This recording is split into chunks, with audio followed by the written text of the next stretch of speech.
question we get a lot about airbrushing is, how do I cover my imperfections? How do I cover redness? How do I cover wrinkles? How do I cover under eye circles? But first, let's talk about coverage. We have several different products that overlap. And so depending on what your need is to cover, you'll want to look at what products to pick. So whether it's eraser or X out or the CC concealer or even our color corrector, one of those will give you that flawless look with airbrushing. So let me show you how to cover redness and imperfections. I like to call it pre-coverage. So this is something that you're gonna do before airbrushing your foundation on, where you just hit those spots that you want to cover and then you do the foundation. But just like foundation, you're still doing it in light passes. Let me show you. All right, makeup's off and I am ready to start my pre-coverage. Hitting those problem areas, just like doing your foundation, it's light passes. You can concentrate on certain areas, but you want to blend it out for the most part. When doing the redness, you can go in, hit that area, and you're going to keep moving, still pulling light on the trigger, letting little makeup out. Now I have some imperfections here that I want to cover, and I can concentrate on those as well and keep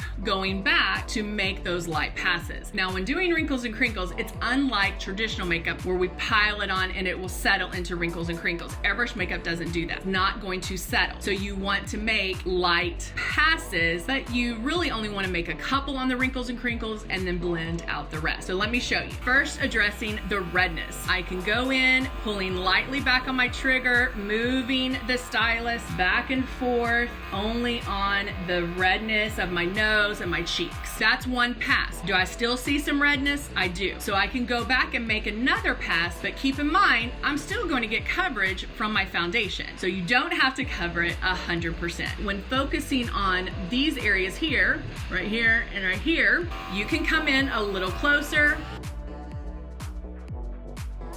hit those areas, but I'm still lightly pulling back on the trigger. I keep my stylus moving and I'm making those passes. Now under eye area, you'll want to make less passes on wrinkles and crinkles. Now when I do the under eye area, I like to look up, angle my stylus down just a little bit, make my movements, and then pull back on the trigger. As soon as I feel that makeup coming out, I'm moving.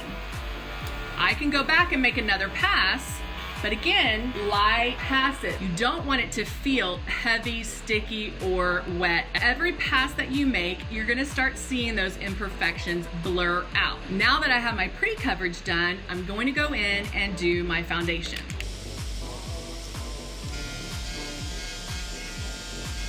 Doing the foundation, you're just going to go over what you've already done in the pre-coverage, but now you're blending everything out for a flawless finish.